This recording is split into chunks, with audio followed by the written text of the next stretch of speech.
Hello, welcome to MTG Specs. I am Lee, and this is the House of Middle-earth, a Lord of the Rings Commander deck tech web series. Prepare yourself for 8 little tiny hairy high fives in your sleep from the head spider demon in charge, Shelob, Child of Ungoliant. Shelob, Child of Ungoliant is 4 Golgari for an 8/8. It has Death Touch and Ward 2 and gives other spiders you control Death Touch and Ward 2. This is going into my tribal deck. Whenever another creature dealt damage this turn by a spider you control dies, create a token that's a copy of that creature except it's a food artifact with 2 and tap. Sacrifice this artifact, you gain 3 life, and it loses all other card types. So how do we build this deck? We could lay out a smorgasbord of flies and then check that none of the flies are Jeff Goldblum or Bart Simpson. Come on, references. And then any spiders from Magic's history that turn up to snack upon said smorgasbord of flies, we could just snatch up and put them all into one deck. Is that jank? Without Shelob on the field, decidedly so. Loads of fun though, so totally go for it. Very jank positive here. However, without Shelob on the field, they are pretty much overcosted possessors of reach with big butts or abdomen, thorax. I'm not looking up any more pictures of spiders today to try and work out what the actual name is. It's been quite rough. But when Shelob skitters around the battlefield and gives them Death Touch and Ward 2, we obviously cause problems for our opponents because they don't know how to attack into us, especially as many spiders have got reach, although Shelob herself doesn't have reach. Because she's been skittering around a cave for ages, she doesn't need reach because, you know, it's an internal space. However, the other spiders tend to have reach, so it's very difficult for their evasive flyers to even attack into you. And then on top of that, Ward 2 is a huge tempo loss, especially in Golgari, because we've got green, so green gives us loads of ramp, which means we're usually ahead of our opponents, and then our opponents are scrambling for removal that now costs 2 more to target, whilst we continue to grow our board with even more disgusting spiders.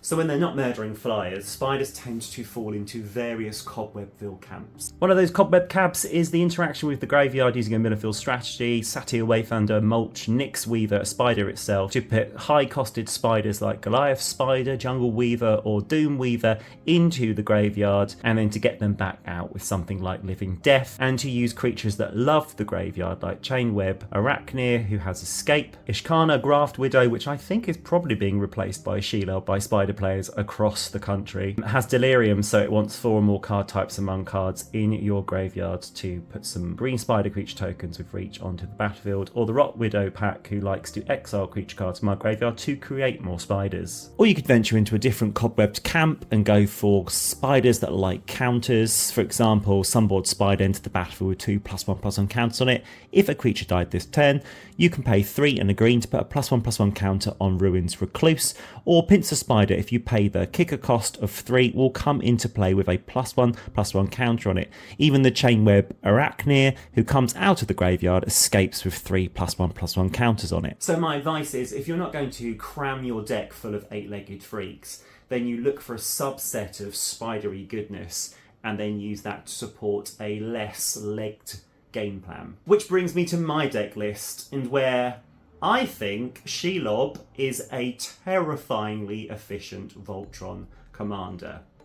Yeah, iconic character from Lord of the Rings. Let's make it cost 6 and give it 8/8 with absolutely no downside. We are in a deck which has mana rocks and other green ramping options where Shelob can hit the field by turn 3, which is a bit Magical Christmas Land, but it can happen. But pretty consistently turn 5 at least, a turn before. So round turn 5, an 8/8. You can ramp out this 8/8 really easily in colours with spells that can give instant speed protection on top of that Ward 2 that you already get. The commander provides you with Death Touch Body for your fight spells to interact with creatures that are in the way, and 3 lots of 8 damage is enough to make anyone arachnophobic or lose the game.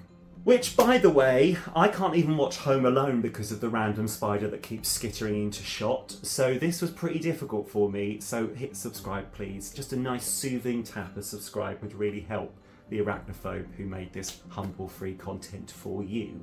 While we can weave the strands of mana to drop our 8/8 queen onto the field from turn 3, let's keep our opponents busy with a token army of spiders and death touchers until she arrives. Lolf Spider Queen thrives in this deck, creating 2 evasive spider tokens who become even more difficult to interact with if Shelob injects them with ward and death touch, draws us cards, packs a game-ending win con, and actively wants our creatures to die, and there is no non-token clause here. Curse of Clinging Web synergizes with our main source of removal, fight spells and pings, and difficult blocking decisions caused by death touch. Attack that player with impunity knowing you're replacing your lost spiders. Twin Silk and Dryder provide us with extra bodies, 1 on ETB, 1 on sinking its fangs into a player.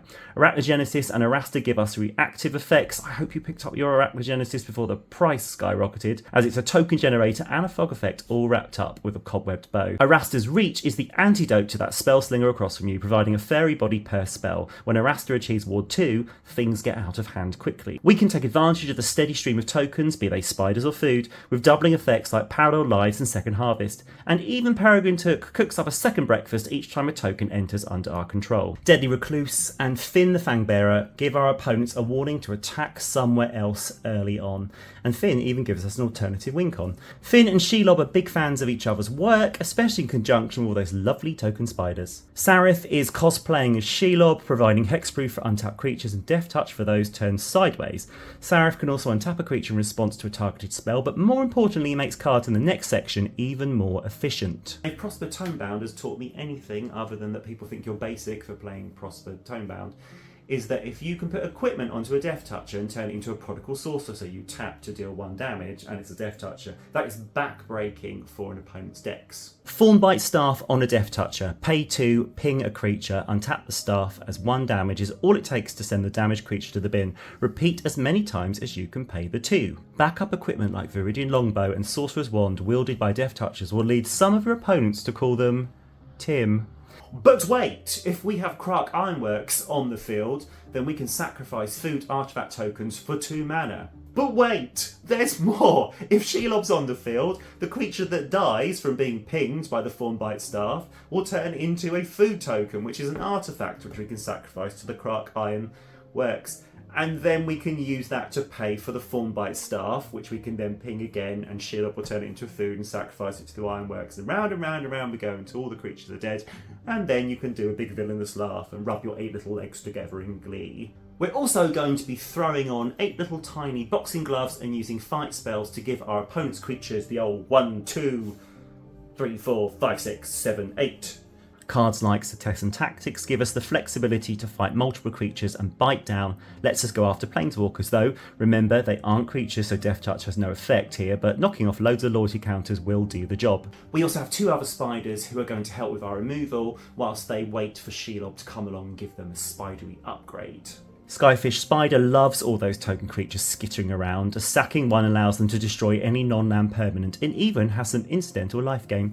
Silk Lash can deal damage to flying creatures multiple times, and as we all stand in awe of how many times I've said Death Touch in the last 10 minutes, a Silk Lash with Death Touch can pay 3 to kill every flying creature multiple times. Onto Voltron, it's a really flexible category. You could choose all the swords if you want all the swords of X and Y. The thought of Shelob holding 8 swords and rolling like an Indiana Jones boulder after screaming halflings is incredibly fun, and one I've been thinking about all day. I went with Lothlorien Blade because, and say it with me, Death Touch. Whenever the equipped creature attacks, it deals damage equal to its power to target creature defending player controls. Livewire Lash makes the Ward 2 even more appalling to interact with. Your spell costs 2 more and will result in a retaliatory 2 damage.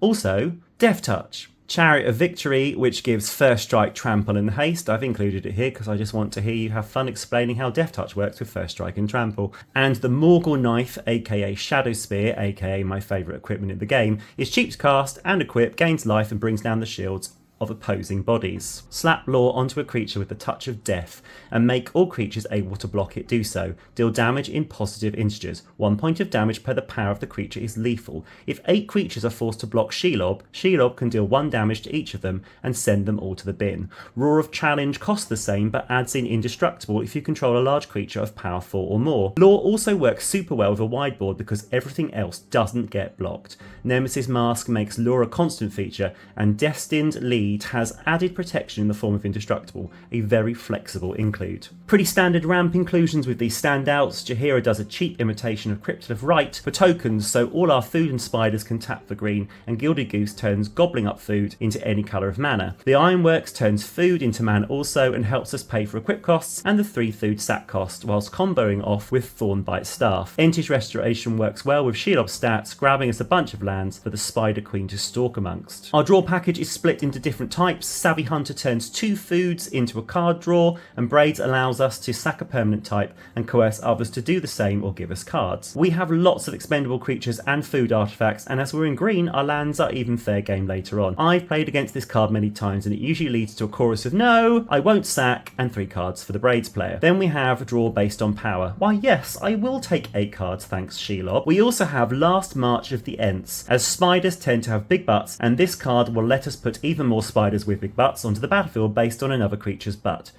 I've said butt too many times now. Shelob Dreadweaver works well with all the pinging and fighting and that keyword that begins with D, letting us hold onto opponents' dead creatures in exile and return them for a stat increase and cards for 2 and a black. And then hello Horn of the Mark. Attack all with our spider troops, no one is blocking them and their murderous caresses, and for each 2 attacking we can go 5 deep down the metaphorical plug hole to pull out more creatures. And finally in this deck I'm including Glitter the Traitor, who is the poster child for First Strike and Demise Nudge. We have 15 artifacts in the deck and we're killing all our opponent's creatures all the time, so she can recur any of the artifacts that make their way to the bin. Very powerful inclusion indeed. And there it is. Fight spells and tokens and spiders, oh my. Shelob is a beast. Thank you so much for spending your time with me today, and if you enjoyed this humble free content, a like and subscribe would mean the world to me. I have 2 other Lord of the Rings deck techs on the channel, Aragorn the Uniter and Tom Bombadil, so make sure you check those out. And yeah, this has been MTG Specs. I'm now going to go and check for spiders under the bed.